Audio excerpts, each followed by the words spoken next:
یادت تو آشمز نمیتونی بکنی تخم مرغ و آبپز. ببین داداش افتاره که بکنم باد بس. سب کنین یه قیمه بذارم براتون مامان پس. آقا بس کن اینجا یه کلکل، پیشوندا رو ببندین اول. ملاقه این دست چاقو همون دست. وقتش هممون بشیم آچمز. چجوری؟ پس اون گوشی و بردا بیا. برا چی؟ چون که میخوایم یکم متریال، همشونو یه جا میگیریم از اسنپ مارکت. رب به گوجه حتی خیار. آشمز مسابقه است بازیه، آره پر چالش و غذاهای یامیه. تازه اگه رأی بدی بهت میدن جایزه. کدومشون عالیه؟ قرمه یا بامیه؟ آشمز. دوستان سلام، امیدوارم که هر کجای دنیا که هستید حالتون خوب باشه. من ابوطالب حسینی ام و اینجا کجاست؟ سوال خوب. اینجا آشمزه. آشمز جاییه که هین آشپزی یک سریا رو آچمز قراره بکنیم. کیا رو؟ بخش سوالات خوبه. 8 اینفلوئنسر و بلاگری که در حوزه خودشون ادعا دارن. میخوایم ببینیم که تو آشپزی چه جوریان و اگر در آشپزی ادعای کردن ببینیم تو پیج کدومشون باید بریم پشت بدیم، تو پیج کدومشون نه. و اما این مسابقه قرار بوده بین 10 اینفلوئنسر برگزار بشه. 2 تاشون به وزکشی نرسیدن. به قدری ما جدی هستیم و سر سوزن با کسی شوخی نداریم که اون 2 عزیز رو حذف کردیم و با این 8 تا ادامه خواهیم داد. برگزار کننده این مسابقه کیه؟ اسنپ مارکت که 2 تا از ویژگی‌هاشو فقط بخوام بگم اینه که شما هر خرید سوپرمارکتی که داشته باشی بسیار سریع میارن در خونتون، زیر 45 دقیقه رو تضمین میدن.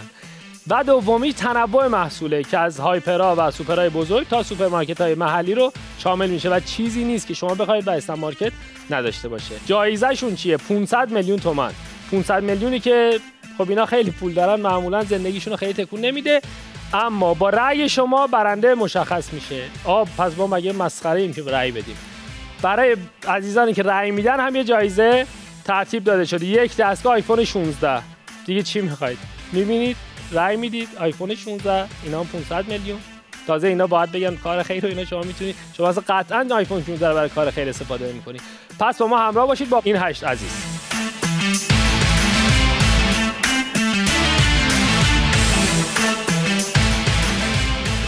بله، همونجور که دیدید قرعه کشی انجام شد و در شب اول یک قرعه‌ای افتاد که به زعم خیلی قرعه مرگه، به زعم بقیه فینال زودرسه بین اهورا و مصطفی. خودتون معرفی کنید، بگید تو اینستاگرام چیکار میکنید، در چه حوزه‌ای تأثیر گذارید رو مردم، چقدر فالوور دارید، صحبت با فالوورای رقیب که در هم حال حاضر رأیشون اون یکیه. با فالوورای مصطفی و مصطفی جان با فالوورای اهورا. شما به احترام سنتون ارادت دارم. درود بر شما، بنده اهورا نیازی هستم، فعال حوزه فناوری و در مورد تکنولوژی صحبت میکنم. اطلاعات روز حوزه آیتی، علم و فناوری رو در اینستاگرام و یوتیوب تقدیم حضور مبارکتون میکنم. باعث افتخارم اینجا، خیلی داره بهم خوش میگذره از همون لحظه اول و مصطفی خانم که دیگه از اون مردان نامی مازنی است، دوستش داریم خیلی زیاد. حالا این همه کاری که تو کردی من نکردم تو اینستاگرام. حالا یه چیزای خارجی گفتی، چیکار میکنی تو اینستاگرام؟ اونجا با فالوورای مصطفی صحبتی نداری؟ با فالوورای مصطفی جان صحبت می‌کردم. چون همین الان رأیشون مصطفیه. چی؟ چون همین الان در حال حاضر رأیشون مصطفی. فالوور خودش هم رأیشون منم. آره بابا، ما که اصلا من خودم هم به تو رأی میدم. من میتونم رأی بدم؟ بله. من اصلا به مصطفی رأی میدم. من میتونم یه سوالی اینجا بپرسم همین اول داستان. من یه سوالی دارم. جایزه نفر اول چقدره؟ 500 میلیون تومان. خب شما با جایزت میخوای چیکار کنی؟ حالا بهش فکر میکنم، هنوز به اونجاش فکر نکردم. خیلی خب، من همینجا تو همین تیر این دوربین بنده است. شما برون بر. به کدوم دوربین میخوای دوربین؟ من میخوام با یه دوربین صحبت کنم. یه دوربین به من بدین. بیننده محترم، خدمت شما عرض کنم که من با خودم بستم اگر نفر اول شدم، چون رأی شما بنده رو برنده میکنه، رأی شما تاثیرگذار است، من با خودم بستم اگر برنده شدم جایزه رو 500 میلیون رو خرج آزادسازی زندانی های بند مالی بکنم. دیگه خود دانید که دم عیدی کنار خانواده هاشون باشه. نهایت یه زندانی آزاد میشه. حالا هر چند تایی که تونستیم. مصطفی جان منم نیت خیلی زیاد دارم. قربونتون برم. سلام. دوربین من کدومه؟ ببخشید من. مرسی. منم نیت خیلی زیاد دارم ولی اونا رو جدا میکنم. این دیگه غشی اومدن قدیمی شده دیگه. من به هر حال خواستم رأی زندانی‌ها رو که داره دیگه اهورا. آره دیگه. تو رأی کیا رو می‌خوای؟ خوبه. تو هم یه دروغ بگو. من مصطفی قنبری ام. این همه کاری که اهورا جان میکنه واقعا کار زیادی میکنه. من هیچ کاری نمیکنم. من قهوه فروش بودم، یه کافه 35 متری داشتیم و داخل شروع کردیم به طنز جامعه. حالا یه موقع طنز تلخ، یه موقع انتقام از مشاغل، انتقام شما مردم عزیز رو من از خیلی‌ها گرفتم. حتی فالوور اهورام کاملا منو میشناسن.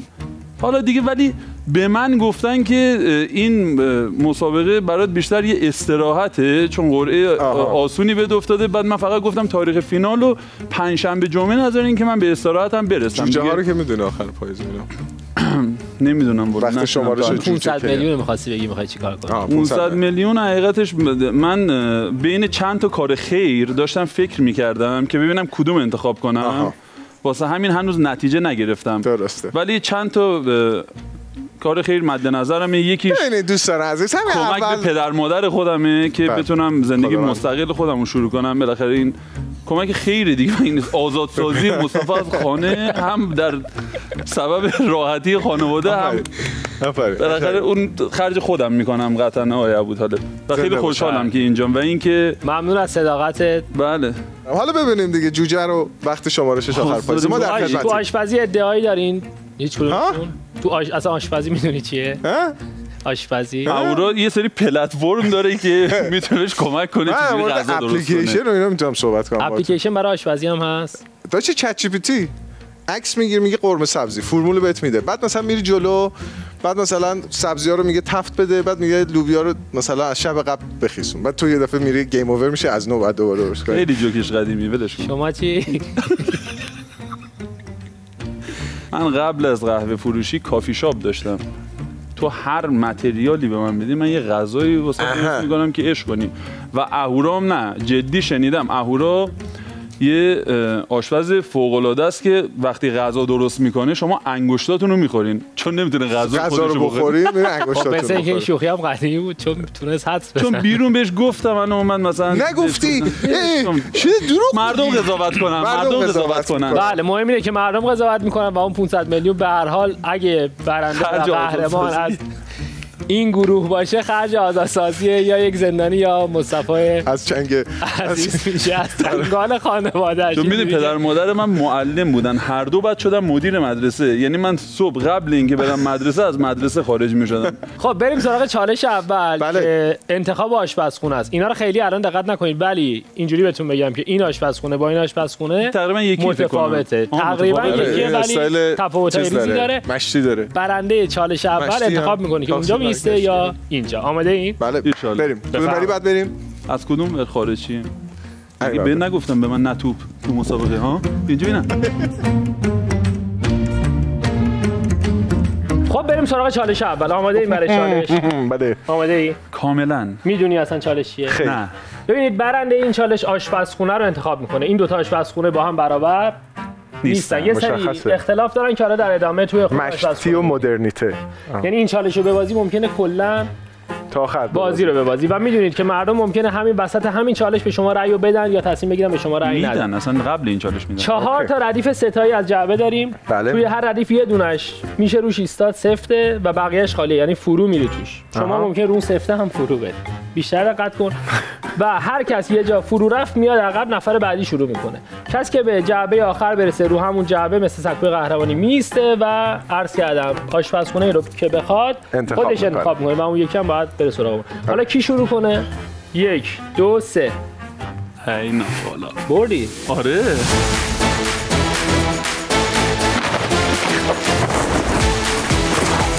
فکر کنم بره بود تو خیلی سخت چه کرد خب برو ماشاءالله این یه مرحله 3 تا دیگه مونده بعدی رو برو بریم به من اعتماد کن برو تو انتخاب کن مسیر راستو بگیر برو اوکی باختم خب برو وای کدومه الان من نمیدونم ببخشید یه لحظه من استرس گرفتم نه کلوخ توشه به امید تو بیایی من بابا جا بیا عقب باید بپرده خیلی تعادل در من تقلب داری این پامپا میده آفرین زم هنوز بخته با سعی باشه میشه ولی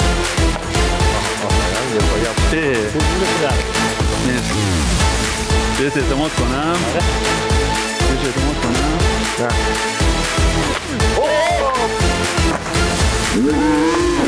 ماشاءالله شول ترسانو بکردم. یه مرحله تا یک بردن مرحله. اونو نمیخوام بخرم، راستو نمیخوام برم. بزرگمون ولی شرم.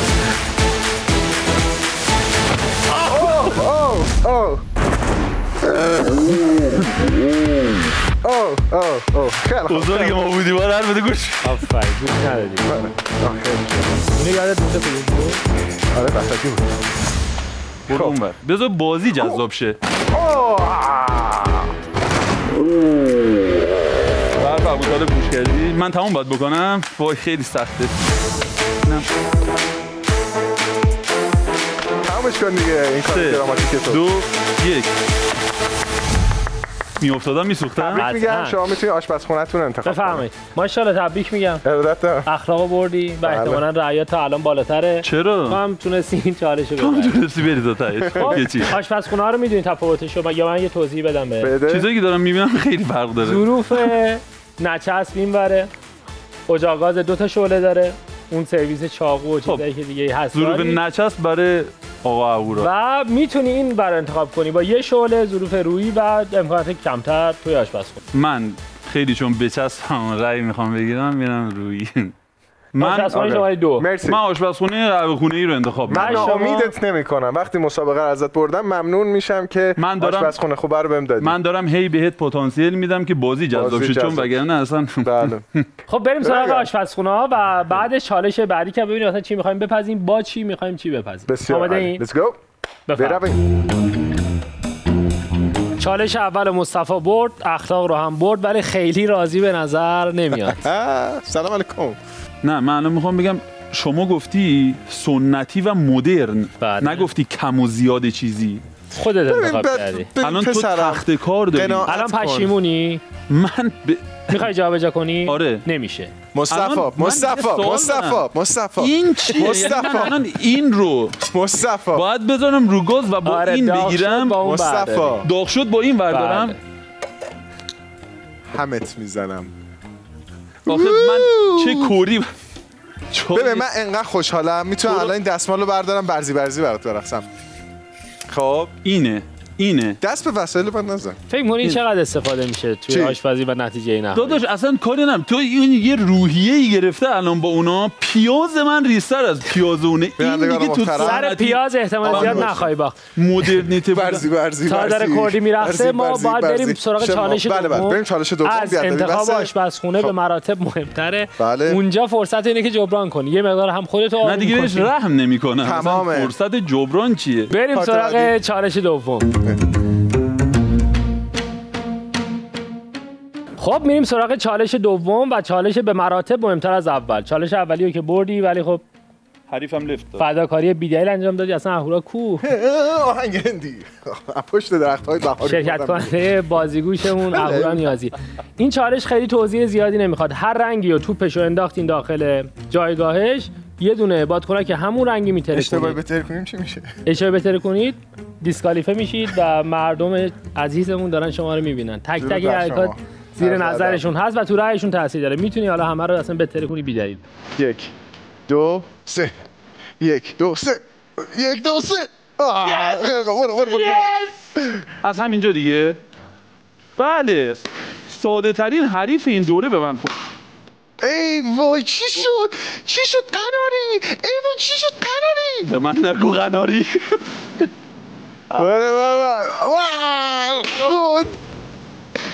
دیوای فن نمره نمیگیرم. من خوب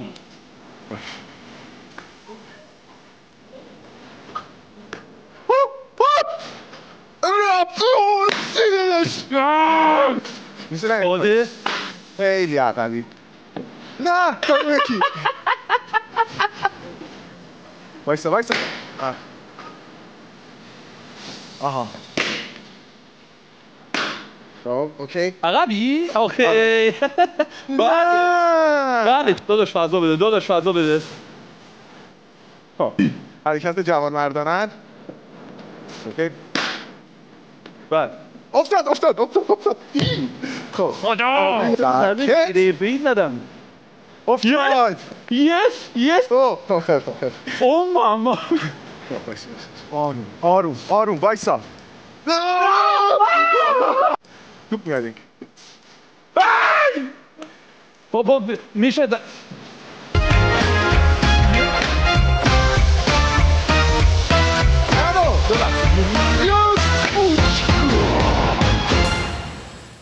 خدا خیلی دعاهاتو نشید مصطفی. من مردونگی کردم. این چالش اونقدر مهم هست که مثل مصطفی فداکاری بی‌دلیل انجام ندی. مواد اولیه‌ای که می‌خوای انتخاب می‌کنی، چیزی که تو ذهنت بپذیری. خب پیازم آخه دادیم به اون چدن کی با پیاز میتونه درست کنه؟ آشپزخونه خوبرم که به داده. من حواسم هست دیگه چی می‌خوای دیگه؟ خب مردمو دارم. میریم سراغ قسمت انتخاب مواد اولیه برای آشپزی که یکی از مراحل تعیین کنندش هست اگه تا حالا آشپزی کرده باشین. ما 7 باکس داریم، توی هر کدوم یه دسته از محصولات سوپرمارکتی وجود داره که همه اینا رو ما از اسنپ مارکت سفارش دادیم. شما هم میتونید این کار رو انجام بدین.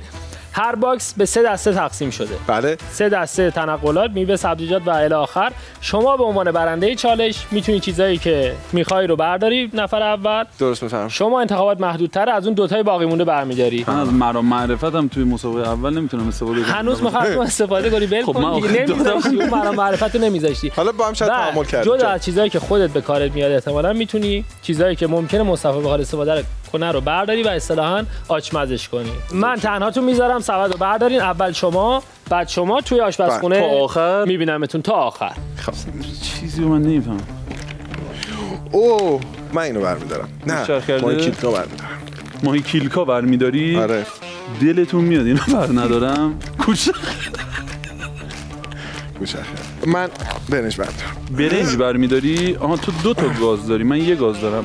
شما من لوبیا رو با گوشت چرخ کرده چیکار کنم؟ پاستا درست ماکارونی برامون بزنده داشت. من خامه صورتی رو قطعا نیاز دارم، لطفا ور ندار. شالوت یاگورت میشه چی؟ آها ماست یاگورتشو ول کن، شالوتشو مانو بده. ماست موسیر. خب یاگورت من با این انتخابی که دارم خدمتتون عرض کنم من میخوام یه برنج درست کنم با کیلکا با تاپینگ پنیر پیتزا. خب نمی‌کنم چیز جالبی هست. این زیرمیری چیزی نداشتی؟ خب از هر چیزی گیرتون باید استفاده کنیم. کجاش من میتونم برای گارنیش بزنم ازش یه گوشه. من پنیر پیتزا میتونم بهت قرض بدم. سبزیجات ببین من فقط تو رو خدا سبزیجات بازم من اونو میخوام.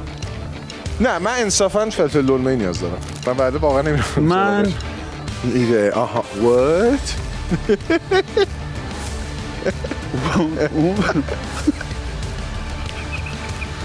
اگه چیز خنده داری هست بیارید ما هم بخریم. نکش چیز خنده داری قسم نجاری که نیومده. خب این برای غذا برنجت خیلی طعم دهنده خوبیه. احساس می‌کنم تلخش می‌کنه نمیدونم چرا. دسر که میتونم درست کنم لازم نیست با غذا اصلی باشه. انتخاب کنید لطفا. از اون چکشی که برداشتی هم باید استفاده کنم. نارگیلو که با دندون که باز نمی‌کنم با چکش باز می‌کنم. من همون ترکیبات سبز دقیقاً بچه‌ام گرسنن خیار اضافه کنم. بودو خیلی خب پس من از محصولات میرم سراغ گارنیش هم میتونیم استفاده کنیم، یعنی تزیین غذا. آره تاپینگ من برداشتم درست بردار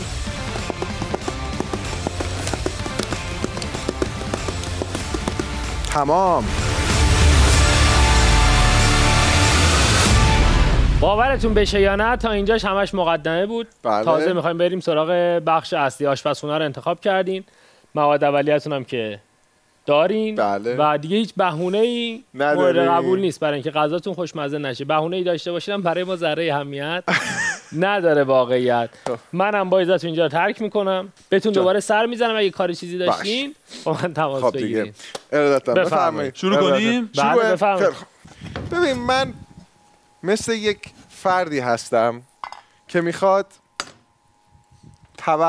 میخواد درخت ها رو اول باید روشن کنی بعد بذاری روش. اجازه بفرمایید.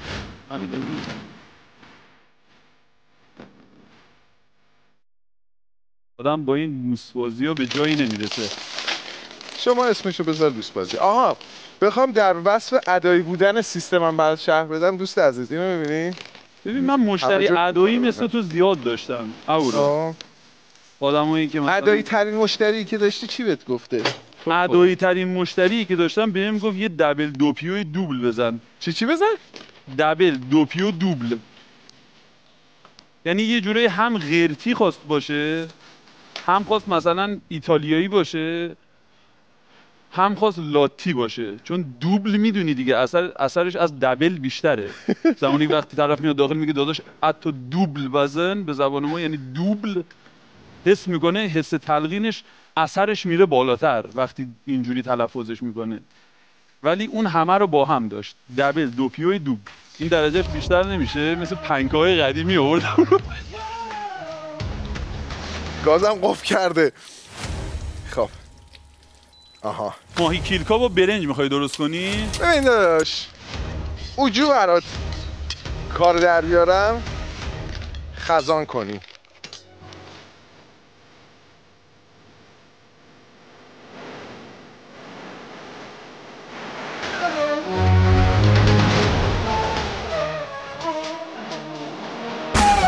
راستی چاقوی توه، ببخشید نظر ارادت دارم. تو کی آقای محترم اون بعد من اصلا یادم ارادت دارم.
سفارش دارم. یعنی الان غذا آماده است، مونده سالاده. مونده سالادم فقط. شما چی اهورا جان؟ جان من چیز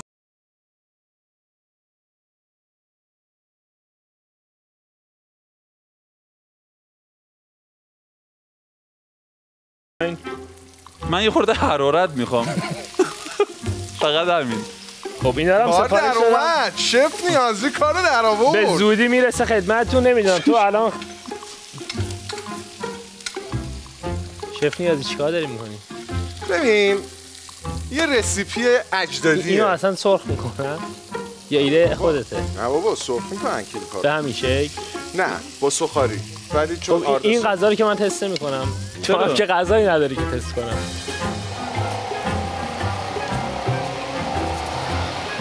اینقدر درود سریع بر شما. خیلی ممنونم. اینقدر سریع. برساند. دست شما درد نکنه. مرسی. خب این هویج شما، متشکرم. این گوجه شما. مرسی. برای سالاد آبلیمو هم میخوای؟ آبلیمو آوردن اگه داشته باشی نمیتونم برای در اختیارت بذارم چون که فقط یه سفارش میتونستی بدی. اینو با خودم میبرم بیرون.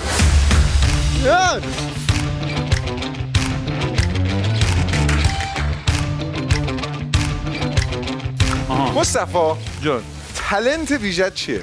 مثلا چه کاریو خیلی خوب بلدی انجام بدی؟ چه کاریو خیلی خوب میتونم انجام بدم؟ داری تالنت ویژه مصطفی؟ تالنت به اون صورت من میتونم مقاومت کنم. مقاومت در برابر هر چیزی. من یکی از تالنت ها، یکی از استعدادهای ویژه‌ای که دارم، هر چیزی رو میتونم آنباکس و بررسی کنم. حتی تو. A few moments later. بزرگه. این یه شهروند پرومکسه که آخرین آپدیتی که دریافت کرده مربوط میشه به 3 سال پیش و به خاطر اینکه سیستم پخش حرارت ضعیفی داره، وقتی زیاد باش کار بکنین جوش میاره. وقتی که جوش بیاره چیکار میکنه؟ این کارا میکنه. خب سیستم شارژش یه مقداری مشکل داره ولی قدرتمنده، خیلی پرتوانه. نه سوکتش خوب باشه اوکی. آره. بعد یه نکته خیلی جالبی داره، از اونجایی که خیلی قامت بلندی داره، درازترین واژه فارسی هم در وصفش سراییده شده. چی هست؟ سیبیل از بناگوش در آمده. نگاه کنی؟ سیبیل از بناگوش در آمده. مصطفی پرومکس.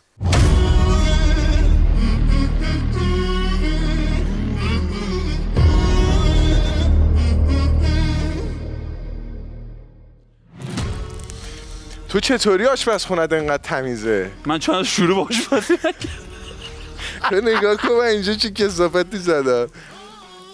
اصلا وضعیت نابسامان.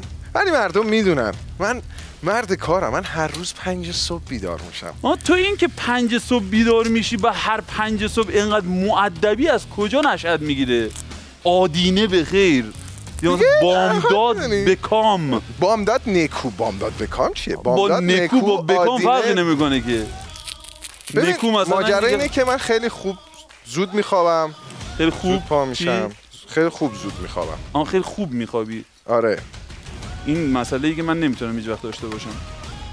خب میدونی ماجراش چطوریه؟ ببین الان مثلا استفاده از گوشی موبایل و اینجور چیزا واقعا خب من دقیقاً باگم همینه. من مثلا 12 شب میرم برای خواب، بعد میگم خب بذار ببینم اینستاگرام مثلا یه نوتیف اومده مثلا سرم میره تو گوشی، یهو چشو باز میکنم دوباره برمیگردم ساعت نگاه میکنم 4 صبح. خب میدونی من چیکار میکنم؟ واسه همین اون موقع استوری تو رو میبینم، مثلا اون موقع بامداد نکو رو میبینی. آره ببین اپلیکیشن خیلی واسه اینجور چیزا هست. مثلا اپلیکیشن هست مدیتیشن فور اسلیپ.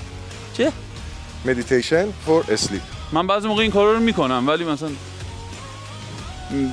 مدیتیشن آره به اپلیکیشن داره. مدیتیشن میکنی برای استرس، برای هوشیاری، برای افزایش تمرکز، برای خواب و خیلی هم کار. اینو اپلیکیشن داریم براش. اپلیکیشن داریم کاملا. خیلی جالبه. ولی خب من برنامه‌ریزی هم نمی‌دونم. یعنی مثلا بخوابم صبح بیدار شم 5 صبح برنامه‌ریزی هم نمیتونم برای زندگی بکنم. پس همونقدر که بیدار بمونم و مثلا خب نه بعد از اپلیکیشن داریم. اپلیکیشن های پلنر، تو دو لیست، پلنر، اپلیکیشن برنامه. تو دو لیست یعنی لیستی که انجامش بده. میدونی مثلا تو دو لیست سری بگو. تو دو لیست.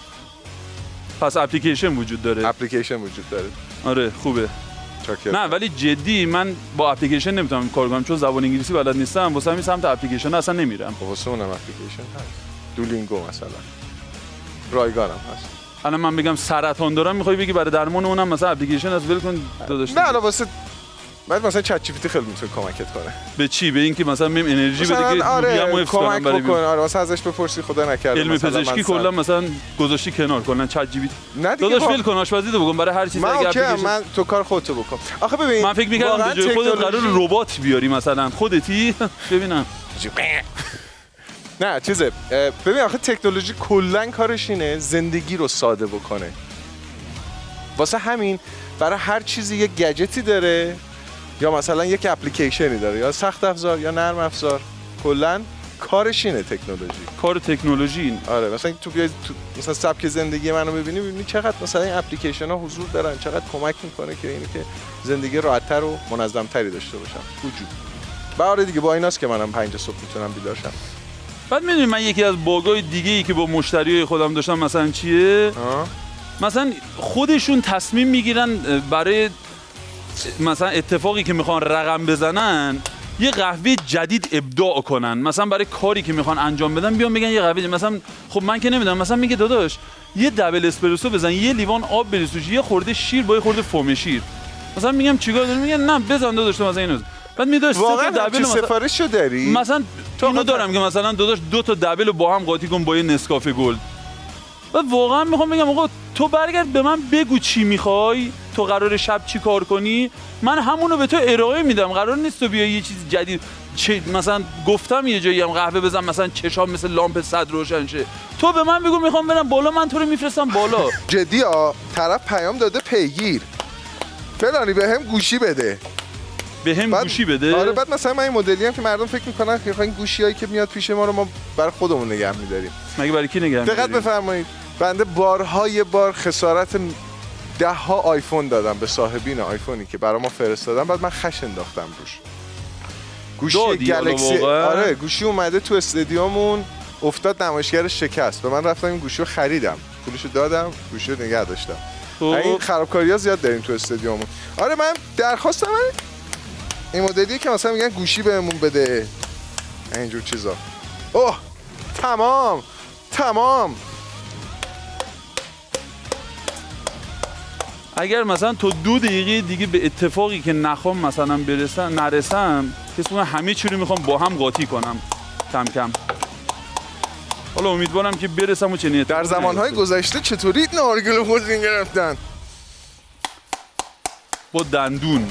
آها بابا من کارم درسته. تک بلاگری تمام.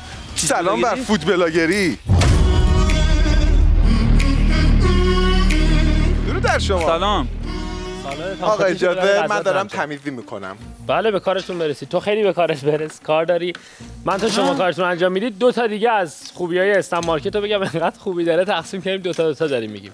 یکیش مراجعه حضوریه. شما میتونی بری توی اسنپ مارکت خریدات رو انتخاب کنی و همه رو جمع کنن برات آماده کنن خودت بری تحویل بگیری. و مورد دوم که بخوای بری قفسه ها رو بگیری تاریخ انقضا رو دونه دونه چک کنی و حالا وسواس یا حساسیت که بعضیا دارن درستم هست، همون کالایی رو که سفارش میدی خود اسنپ مارکت این تضمین تاریخ رو انجام میده و اگر چنانچه 1% این اتفاق نیفته مرجوعی خواهد داشت. این غذا رو باید تست هم کرد. اگر زنده موندیم شما میتونید یه تست کنید. خیلی پیشنهاد نمی‌کنم. شما از تمام چیزایی که گارنیشم اینو در میارم استفاده کردی مصطفی جان. چیپس رو میخوام استفاده یکی کنم. دو تا مونده اما اونا هم استفاده می‌کنم اضافه کنم و تاپینگ برنجم خلال‌های حوائج. نکن قشنگ سس کچابو به ترکیب پیازچه، سیر، گوشت شخ کرده، خامه صورتی اضافه میکنی تا خودشو بگیره این سس. طلاییشه. آره. برگ برندت این خواهد بود. این کی بهت گفتم. تهش من با این امتیازمو گرفتم. اینو دارم واسه دل خودم میزنم. این برای امتیاز مردمیه. مردم دیدن تو شیراز چنین سالاد شیرازی نمیزنه. فقط لیمو و پیاز نره.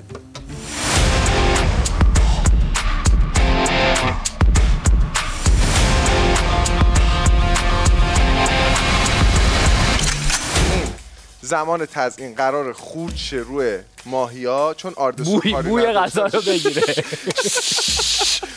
خورد میشه رو ماهیا.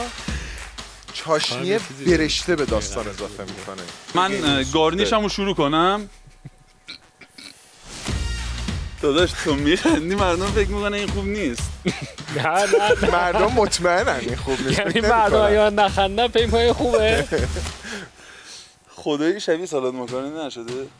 یه سالاد ماکارونی. آخه تو نمیخواستی سالاد ماکارونی درست. داداش من همینو میخواستم درست کنم. منو بفرستید مرحله تزیین.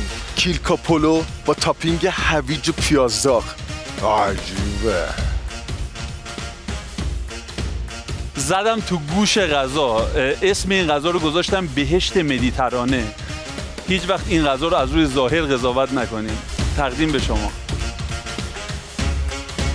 به بخش پایانی رقابت اهورا و مصطفی توی مسابقه آشمز نزدیک داریم میشیم. لحظات تلخیه واقعا پایان این مسابقه و آشمز کاری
بدی داره. مزیت غذای مصطفی میدونی چیه؟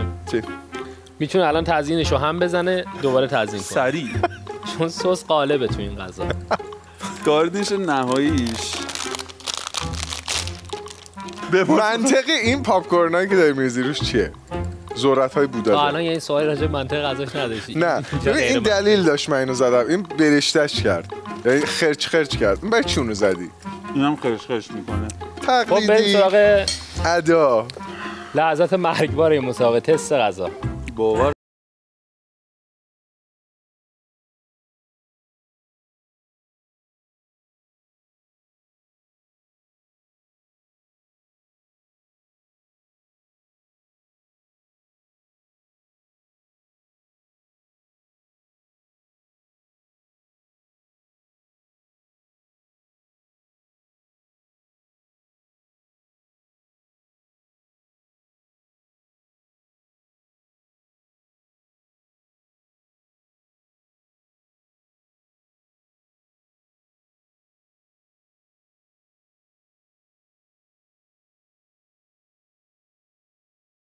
چالشه، سعی کن زنده بمانی.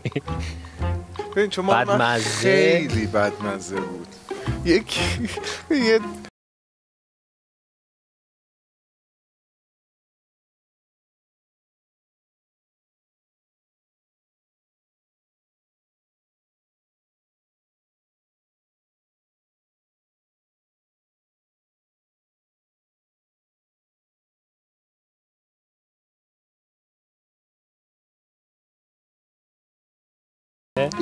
خوشمزه تره، پس من اینو نمیخوام. من معذرت میخوام. من نمیخوام برم مرحله بعدی. بذار دسر نارگیل برات بیارم. تو معدت خیلی قویه فکر کنم. خیلی. درسته؟ شنیدم دوغو میریزی رو لیوان نوشابه میخوری. آها آره، یکی از با این حال غذایی مثلا توی لیوانی دو خورد نوشابه خوردم. هر کاری هم میکنی جز تالنتات حساب میکنی ها. خوردی اونو؟ دوربینا گرفتن خوردی؟ به این میشوره ها. فکرم گرفتی بالا بیاره. هی گفتید از ظاهر غذا قضاوت نکن، از مزه خودت قضاوت کنی چی؟ بیا. خیلی ممنونم. شما با رأی به اهورا یا مصطفی توی قرعه کشی آیفون 16 هم شرکت داده میشید. من اینم نگفتم. چی میخوای بگی؟ من میخواستم این قول رو به همه اونایی که به من رأی میدن بدم که قطعا تو مراحل بعدی من حتی از این هم جذابتر آشپزی میکنم. من الان سر خودمو نذاشتم. کار سختی، از این بهتر بودن واقعا کار سخت. فکر میکنی؟ نیستی تو این جایگاه. صحبت پایانی. خیلی بهم خوش گذشت، امیدوارم به شما خوش گذشته باشه، ولی تهش واقعا تلخ بود. تهش واقعا تلخ و بدمزه بود. به خاطر سالادم که شده به من رأی بدید، چون حتی نارگیلم نتونست درست سرو کنه. داداش لیوان نداشتم. نارگول خودت نزدی. بله، مشخصه که پایان برنامه رسیدیم. ممنون که با ما همراه بودید و شما تعیین می‌کنید که اهورا میره برای نیمه نهایی یا مصطفی.